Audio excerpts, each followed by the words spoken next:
শুভশ্রীকে দেখতে এলাম, শুভশ্রীকে দেখেছি 12,000 টাকায়। আজকের দিনটা ইতিহাসের পাতায় কালো দিন হিসেবে আমরা মনে করছি লিখে রাখবে। পুলিশ প্রশাসনও ব্যর্থ, বর্তমান সরকারের তৃণমূল কংগ্রেসের নেতা নেতৃত্বরা তারা ওনার সঙ্গে সেলফি তুলতে ব্যস্ত। এটা একটা খুব নিন্দাজনক ঘটনা এবং আমাদের এই রাজ্যের মুখ পুড়ল বলে আমি মনে করি, আমি ব্যক্তিগতভাবে। আগামীতে এইরকম ঘটনা না যেন ঘটে এবং অবিলম্বে যে বা যারা টিকিট কেটেছিল তাদের টিকিটের টাকা ফেরত দেওয়ার দাবিও আমি রাখছি। সোশ্যাল মিডিয়া জুড়ে যারা বাংলার বদনাম হচ্ছে, বাংলার মাটি কলুষিত করা হচ্ছে, এটা তো খুব নোংরা জিনিস। আমি আমি একদম ভাষায় বলতে পারছি না যে এরকম একটা ঘটনা ঘটে যাবে। রাজ্য সরকারের পুলিশ প্রশাসন কলকাতার মতন জায়গায় দাঁড়িয়ে এত পুলিশ, হাজার হাজার পুলিশ, তারাও ব্যর্থ। এবং কারা এই ইন্ধন, কারা কেন একজন সেলিব্রিটি এসে তার সঙ্গে কয়েকজন গার্ড যাবে, কয়েকজন ভলেন্টিয়ার্স থাকবে নির্দিষ্ট জায়গায়, তিনি টানার মতো রাউন্ড মারবে খেলার মাঠে। এলাকার মানুষ যারা ছিল তাদের মতন তারা নিজেদের জানাবে, স্বাগতম জানাবে, সাক্ষাৎ বিনিময় হবে।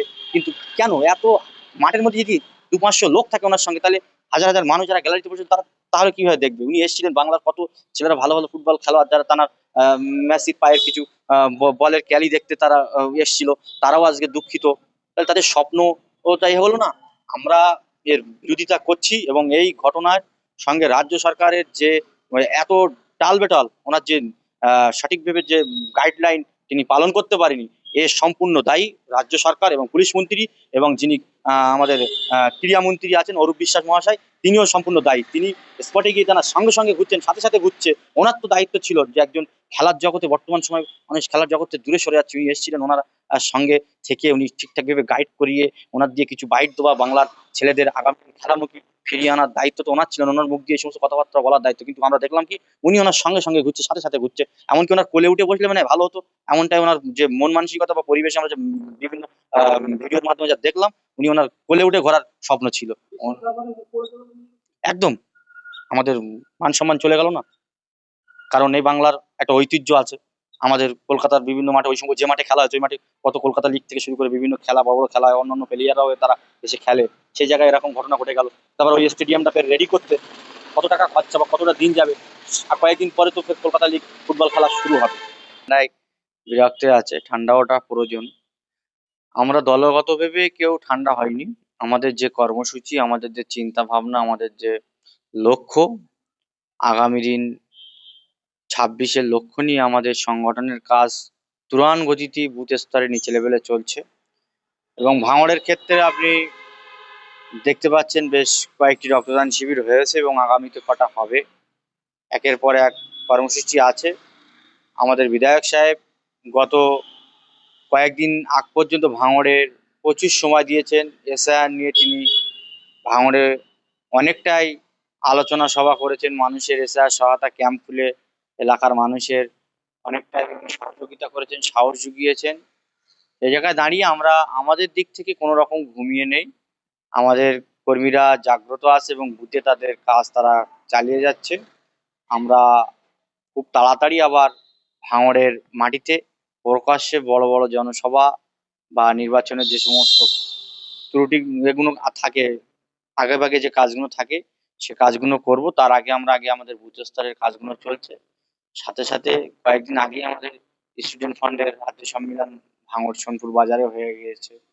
বেশ কয়েকদিন আমরা একদম ভাঙড়ের কর্মীরা অ্যাকচুয়ালি প্রতিদিনই কর্মসূচি করে গিয়েছে। সে জায়গায় দাঁড়িয়ে অবশ্যই এখন রক্তদান শিবিরটা নিয়ে আমাদের মূলত টার্গেট।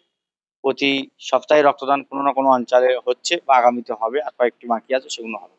রক্তদান নিয়ে ভাঙড়ের অবজারভার তিনি বলছেন যে নৌচাকরি যিনি রক্তদান করে যে ব্লাড ব্যাংকগুলো আছে সেগুলো সরকারি না নিয়ে প্রাইভেট নেয়, এই বিষয়ে এরকম সমস্ত কথাবার্তা বলে মানুষ রক্তদান জীবনদান, রক্তদান মহান দান। এই রক্তের বিনিময় মানুষের প্রাণ বাঁচে। অতএব আমরা রক্ত যে ব্লাড ব্যাংকই দেই, মানুষের যখন মূলত দরকার লাগে তাদের স্বার্থে আমরা ঠিকঠাক টাইমেই কিন্তু রক্তগুলো পেয়ে যাই। ওনার এই সমস্ত অবাঞ্ছিত কথাবার্তার জবাব দিতে আমরা নারাজ। আর দ্বিতীয়ত কথা হলো, তাই যেটি হতো, আমরা বিগত কয়েক বছর রক্তদান শিবির করে আসছি, এবছরও করছি। তুলনা মাফিক এবারে আমাদের অঞ্চলে অঞ্চলে রক্তদান উৎসব যে আমরা করছি, সেখানে গত 23-এ আমরা রক্তদান উৎসব করেছিলাম, 450-500 একটা অঞ্চলে হয়েছে। এবারে আমাদের অঞ্চলে 900, 1000, 1100, 1200 করে অঞ্চলে একটা একটা অঞ্চল রক্তদাতারা রক্ত দিচ্ছে। তাতে করে পরিষ্কার আমাদের যে বিগত দিনের রিপোর্ট বর্তমান সময় তার বেশি হচ্ছে। এতে করে আমরা ক্লিয়ার, মানুষ আমাদের সঙ্গে আছে, বরঞ্চ মানুষ আমাদের পাশে আরো বিগত দিনের থেকে বর্তমান সময় আরো বাড়ছে। অতএব এই যে বর্তমানে যে রাজনীতির বিষয়, হিন্দু মুসলমান মসজিদ মন্দির সেই কারণে কি আপনারা সাইড লাইনে যাচ্ছেন? হ্যাঁ, মানে ওসব নিয়ে আমাদের কোনো মাথা ব্যথা নেই। মন্দির মসজিদ করবে সেই সমস্ত ধর্মগুরু, ধর্মীয় যারা যার ধর্ম যারা ভালোবাসে তাদের প্রয়োজনে তারা মসজিদ মাদ্রাসা বা মন্দির করতে পারে। এবারে আমরা সংখ্যালঘু মানুষ তো আছে, আর যদি প্রয়োজন হয় নিশ্চয়ই তারা করবে, কিন্তু এর সঙ্গে রাজনীতির কোনো সম্পর্ক নেই। রাজনীতিটা আলাদা, ধর্মটা আলাদা। ধর্ম হৃদয় থেকে হয়, অন্তর থেকে হয়। রাজনীতির সঙ্গে ধর্মটা যারা এক করছে বর্তমান সময় রাজ্য এবং কেন্দ্রে, রাজ্যের মানুষ খেতে পাচ্ছে না, কাজ পাচ্ছে না। রাজ্যের মানুষ দিন আনা দিন খাওয়া মানুষের সংসার চালাতে গিয়ে কি সমস্যা হচ্ছে, যে বর্তমান সময় জিনিসপত্রের যেভাবে দাম, সেই জায়গায় দাঁড়িয়ে এই মসজিদ মাদ্রাসার রাজনীতি বিজেপি এবং তৃণমূলই করতে ব্যস্ত। আমরা এসব নিয়ে মানি মানি না, এবং মানুষ আগামী দিন 26-এর নির্বাচনে এই সমস্ত যারা ধর্ম নিয়ে রাজনীতি করছে তাদেরকে গণতান্ত্রিক প্রক্রিয়ায় ভোটের মাধ্যমে তাদের জবাব দিয়ে দেবে। এই যে হুমায়ুন কবির যে বাবরি মসজিদ করছেন, আপনি তো আইএসএফের একজন জনপ্রতিনিধি এবং আইএসএফের সক্রিয় নেতা, এই বিষয়ে আপনার শোনেন, বাবরি মসজিদ তিনি করছেন তার ব্যক্তিগত ভেবে, মানুষ যাচ্ছে আসছে, সেটা তাদের ব্যাপার। কিন্তু হুমায়ুন কবিরের পরিচয় জানতে হবে। তার নির্দিষ্ট কোনো স্থান ছিল না বিগত দিন। তার রাজনীতি অনেকটাই পরিচয় আছে, ভিন্ন ভিন্ন দল থেকে তিনি বারংবার রাজনীতি করে এসেছেন।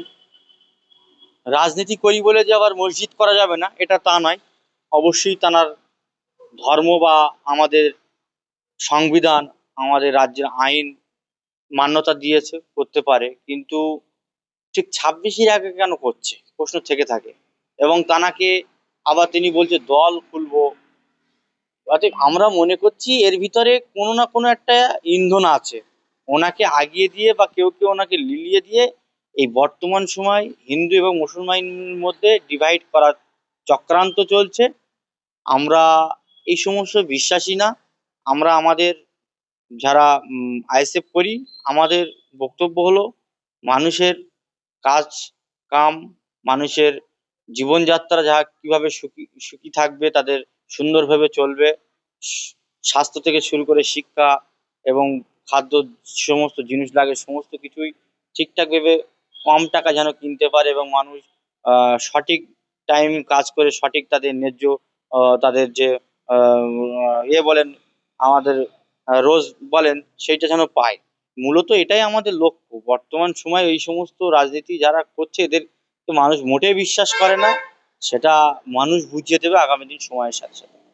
হুমায়ুন কবির বলেছিল যে আব্বাস সিদ্দিকীকে আমি আমন্ত্রণ করেছি, কিন্তু গতকাল আব্বাস সিদ্দিকী বললো আমার কাছে কোনো মেসেজও করেনি, কিছুই করেনি, খালি সোশ্যাল মিডিয়ায় শোনেন, মিথ্যা প্রচার। এটা আমরা জানি আব্বাস সিদ্দিকী অতটা বোকা নয়। উনি বাংলার রাজনীতিতে এবং বাংলার যুব সমাজের কাছে তার একটা বিশাল জনপ্রিয়তা আছে, এবং ফুরফুরা শরীফের উনি একজন বর্তমান সময় আহ একজন ধর্মগুরু। তানার পরিচয় শুধু ফুরফুরা শরীফ নয়, আমরা দেখেছি দিল্লি, গুজরাট বিভিন্ন জায়গায় পৌঁছে গিয়েছে। বা ওনার ডাকে ওনাকে যেতে হবে, আর ওনার কাছেই একজন বাইরে বলে দেবে তানার উত্তর আব্বাস সিদ্দিকীকে দিতে হবে, উনি অমনটাই নয়। অবশ্যই আব্বাস সিদ্দিকী সাহেবকে আমন্ত্রণ তো করেনি, আর করলে উনি যেত কিনা যেটা তানার ব্যাপার। আমরা যেটুকু জানি ওনাকে নাম ভাঙিয়ে বর্তমান সময় আমরা যারা ভাইজানকে ভালোবাসি তাদের মন জয় করার উনি চিন্তা ভাবনা নিয়েছিল। ভাইজান কালকে প্রেসে এসে তিনি ক্লিয়ার করে দিয়েছে হুমায়ুন কবিরের আমন্ত্রণ ওনার কাছে পৌঁছাবে, আর উনি যাবে কি যাবে না মেসেজের মাধ্যমে জানাবে। আমরা যারা আব্বাস সিদ্দিকী সাহেবকে কাছের থেকে জানি বা চিনি, তারা ভালো রকমই আমরা জানি যে ওনার সম্পর্কে যদি কেউ নাম ভাঙাতে চায় এইভাবে নাম ভাঙিয়ে নিজেদের ক্রেডিট বাড়ানোর জন্য এই সমস্ত কাজ করে থাকে। আজ কলকাতায় লিওনেল মেসি এসেছিল, যে পরিস্থিতি তৈরি হলো বাংলার উপর, ধারণা কি হয়েছিল? শোনেন, এটা খুব নিন্দাজনক ঘটনা। কারণ এমনি আমাদের কলকাতা বা আমাদের বাংলার যে ফের একটা বদনাম আজকের দিনটা ইতিহাসের পাতায় কালো দিন হিসেবে আমরা মনে করছি লিখে রাখবে। একজন বিশ্বকাপ খেলার প্লেয়ার, তার বিশ্বের দরবারে একটা পরিচয় আছেন। আমাদের কলকাতা সহ বিভিন্ন জায়গা থেকে তার ভক্ত, তার খেলা প্রেমিক, ক্রীড়া প্রেমিক ভাইরা তাদের টাকা দিয়ে তারা খেলা দেখতে এসেছিল। উচিত ছিল আমাদের রাজ্য প্রশাসন সহ রাজ্য সরকারের দায়িত্ব নিয়ে সঠিকভাবে ওনাকে আনা এবং সঠিকভাবে মানুষ যে আশা প্রত্যাশা নিয়ে ওই যুব ভারতী স্টেডিয়ামে এসেছিলেন তাদের সঙ্গে সাক্ষাৎ করা, ঠিকঠাকভাবে তাদের সঙ্গে সাক্ষাৎ বিনিময় করিয়ে দেওয়ার দায়িত্ব ছিল। আমরা দেখতে পেলাম কি রাজ্য সরকারের পুলিশ প্রশাসনও ব্যর্থ। বর্তমান সরকারের তৃণমূল কংগ্রেসের নেতা নেতৃত্বরা তারা ওনার সঙ্গে সেলফি তুলতে ব্যস্ত। এটা একটা খুব নিন্দাজনক ঘটনা এবং আমাদের এই রাজ্যের মুখ পুড়ল বলে আমি মনে করি। আমি ব্যক্তিগতভাবে আগামীতে এইরকম ঘটনা না যেন ঘটে এবং অবিলম্বে যে বা যারা টিকিট কেটেছিল তাদের টিকিটের টাকা ফেরত দেওয়ার দাবিও আমি রাখছি। 12,000 14,000 টাকা করে দিয়ে তাদের দেখতে পেল না। মানে যুব ভারতী স্টেডিয়াম ভেঙে দেওয়া হলো, চেয়ার ভাঙছে। এটা তো একটা এই সমস্ত আমাদের টাকাই তো তৈরি, ওই সমস্ত চেয়ার গ্যালারি ইত্যাদি নানান কিছু। তাহলে তো আমাদেরই বরঞ্চ ফের তৈরি করতে গেলে আমাদেরই তো রাজ্য সরকারের তহবিল থেকে এই সমস্ত টাকা ফের ব্যয় করা হবে। তাহলে কেন এরকম ঘটনা ঘটলো কেন? মোটা অঙ্কের টাকার বিনিময়ে তো কোটি কোটি টাকার বিনিময়ে তো ওই গ্যালারিতে আজকের লিওনেল মেসিকে আনা হয়েছে বা উনি আসবে বলে কোটি কোটি টাকা তো তোলা হয়েছে। বিভিন্ন জায়গা থেকে অ্যাডভার্টাইজ থেকে শুরু করে বিজ্ঞাপন, বিভিন্ন কোম্পানির থেকে টাকা। তাহলে সেই সমস্ত টাকা নিয়ে এত কেন গাফিলতা থাকবে? আর আমাদের রাজ্যের কেন এরকম বারে বারে আমাদের বদনাম নিতে হবে? রাজ্য সরকার জানে না যে আমাদের সম্মান, আমাদের পশ্চিমবাংলার সম্মান, আমাদের রাজ্যের সম্মান কতটা আছে? ওনার তো দায়িত্ব, নৈতিক দায়িত্ব। উনি একজন মানবিক মুখ্যমন্ত্রী বলে দাবি করে। উনি বলে আমার রাজ্যের মানুষ সুরক্ষিত, আমার এলাকার মানুষ সুরক্ষিত। তাহলে এই জায়গায় দাঁড়িয়ে আজকে সাধারণ মানুষের এই হই হট্টগোল করতে হবে, বাজে ব্যাপার। মোবাইল জুড়ে, সোশ্যাল মিডিয়া জুড়ে যাতে বাংলার বদনাম হচ্ছে, বাংলার মাটি কলুষিত করা হচ্ছে, এতে তো খুব নোংরা জিনিস। আমি একদম ভাষায় বলতে পারছি না যে এরকম একটা ঘটনা ঘটে যাবে। রাজ্য সরকারের পুলিশ প্রশাসন কলকাতার মতন জায়গায় দাঁড়িয়ে এত পুলিশ, হাজার হাজার পুলিশ, তারাও ব্যর্থ। এবং কারা এই ইন্ধন, কারা কেন? একজন সেলিব্রিটি এসে তার সঙ্গে কয়েকজন গার্ড যাবে, কয়েকজন ভলেন্টিয়ার্স থাকবে নির্দিষ্ট জায়গায়, তিনি তানার মতো রাউন্ড মারবে খেলার মাঠে। এলাকার মানুষ যারা স্টেডিয়ামে ছিল তাদের মতন তারা নিজেদের জানাবে, স্বাগতম জানাবে, সাক্ষাৎ বিনিময় হবে। কিন্তু কেন এত মাঠের মধ্যে যদি 200-500 লোক থাকে ওনার সঙ্গে, তাহলে হাজার হাজার মানুষ যারা গ্যালারিতে বসে তারা তাহলে কিভাবে দেখবে? উনি এসেছিলেন বাংলার কত ছেলেরা ভালো ভালো ফুটবল খেলোয়াড় যারা তার মেসির পায়ের কিছু বলের ক্যালি দেখতে তারা এসছিল, তারাও আজকে দুঃখিত। তাহলে তাদের স্বপ্ন ওটাই হলো না।